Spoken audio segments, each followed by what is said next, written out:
On this show, we try to make sure you are the most informed voter as possible, which is why you try to make sure we have every single candidate on the show so you can have an informed decision when you head to the ballot box. Unfortunately, so many of our elected officials and so many of the people on the Democrat side of the aisle just won't come on the show to talk to us, which is very, very, very unfortunate.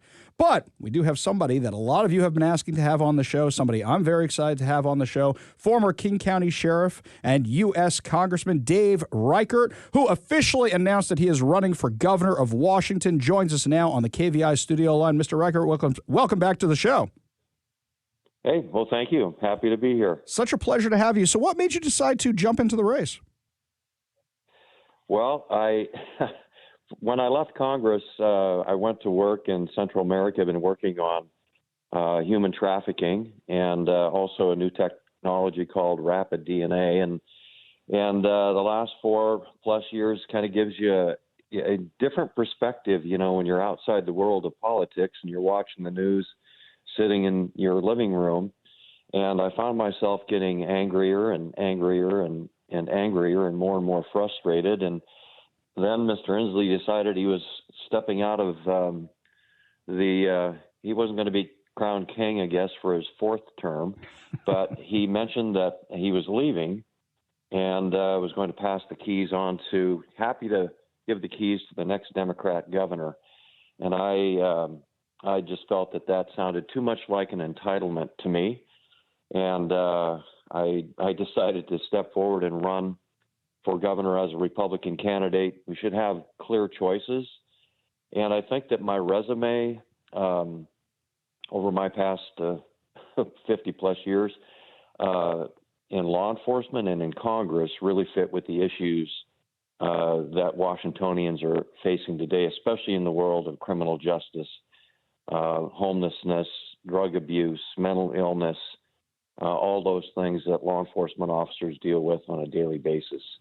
And then as far as the economy, having served in Congress, 10 years of my 14 years in Congress was on the Ways and Means Committee, chairing the Trade Subcommittee, chairing the Tax Committee, and also chairing Human Resources. So that experience also comes to bear on the issues facing. So I feel like I can help. I want to bring the state together, and there's another way. We can do this together. We can change Washington for the better. I hope you're right. And looking at your law and order experience, of course, and your time in Congress and what you mentioned about human trafficking, I mean, what gets overlooked so often is what's going on in our state with regard to these encampments. They're all over the place. They're on the highways. They're in our cities. And there's human trafficking going on inside these encampments. How do you plan to address the homeless situation that has just exploded in the state?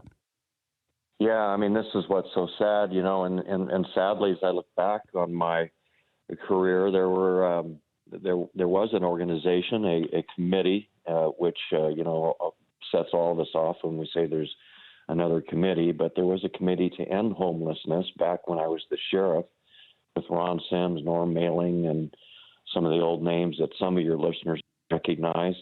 But, of course, that didn't happen. It got worse, and it got worse because people in our communities, especially in our larger cities, have decided that the rights of the homeless are more important than our compassion for the homeless. And I think we have to get back to not walking past our neighbor that's sitting on the sidewalk, but helping them. And I don't look at homelessness as strictly a homeless problem. It's essentially it's mental illness, it's drug addiction, it's alcohol addiction. And those people living on the street are infringing upon the rights of law-abiding citizens. So some of those people are habitual criminals, they're habitual drug addicts, and they're being preyed on by some of our criminal community that, of course, we can't keep in prison. So there's a lot of work to do, and we need to talk with the people, the business owners especially, and the people who live in our larger cities, and see what they think some of the answers are. I noticed that there was an increase in crime when Governor Jay Inslee started releasing a lot of criminals during COVID. One of the criminals he was talking about releasing, which actually got stopped by the court, was the Green River Killer. I saw the movie. I mean, I know how that all worked out. So the question is, how'd you feel when you heard that news? Well, I got very angry, obviously, and got some phone calls from some of the families of the victims who heard that they were concerned that Ridgway was being held inhumanely in his cell. He's not allowed in the population because he wouldn't survive. So they wanted to give him an opportunity to socialize in a federal prison in Colorado.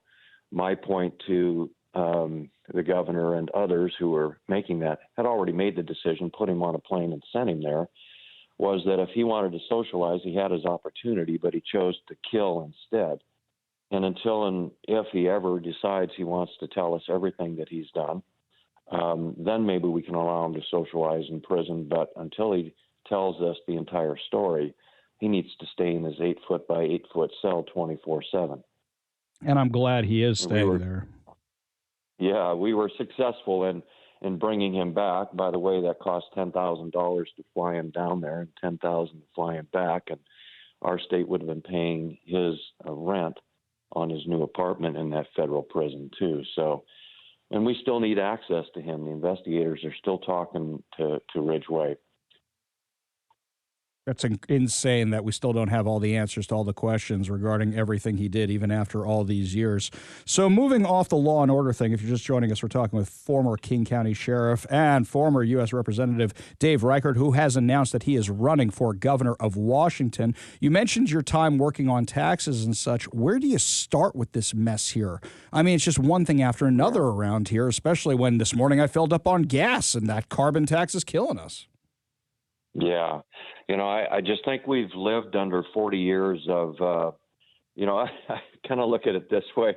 We're like Moses and the Israelites, right? We've been wandering in gubernatorial wilderness for about 40 years, and it's time for us to scream, set us free, because we've been disrespected.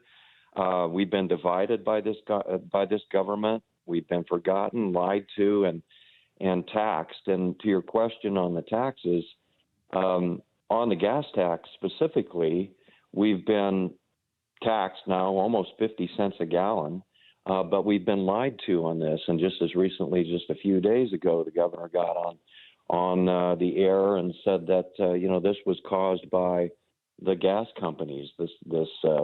And we were told in the beginning it was only going to be a few pennies of gas tax. So the first thing I think that we could take a look at is the governor does have the ability right now to adjust the carbon sales, carbon and the carbon emissions levels, so that the gas prices will go down. It can go down. He has that ability right now to do that, and he's refused to do that. So that would be the first place that I go. Then I'd start looking at the business taxes, not only business taxes, but business regulations. Because we want to help small businesses succeed in Washington state. The other way we can help small businesses succeed, again, mostly in our inner cities, but this is spread to our suburban areas, is looking at the homeless who are lying half naked, defecating in their storefront doorways. And they're closing up shops. The businesses move away. We lose jobs. People become homeless, or they move out of state, and other businesses move out of state because they don't have customers. The other problem there, of course, is shoplifting, and we're paying for that. The stores have to raise their prices. So I have experience in law enforcement, 33 years. I was the sheriff, first elected sheriff in 8 years in King County, went through WTO and other events during my time. We can fix this. I know how to fix it. We can get this done. If you want to learn more about Dave Reichert, you can go to his website, reichertforgovernor.com. Additionally, this weekend, this Saturday, is Summer Freedom Fest, which is sponsored by Let's Go Washington, 570 KVI, and the Undivided Podcast. You can meet Dave Reichert there, along with Brandy Cruz and, of course, our very own John Carlson, plus Brian Haywood. There will be live music, food trucks, vendor booths, and so much more. That's this Saturday, July 29th, from 4:30 to 8:30 p.m. All the details you can find over at kvi.com. Mr. Reichert, really hope you win. Really pulling for you, and thank you so much for joining us today. Well, thanks for having me. Always a a good pleasure. day. You as well. We got a whole lot more to discuss as the show continues. You're listening to the Ari Hoffman Show on Talk Radio 570 KVI.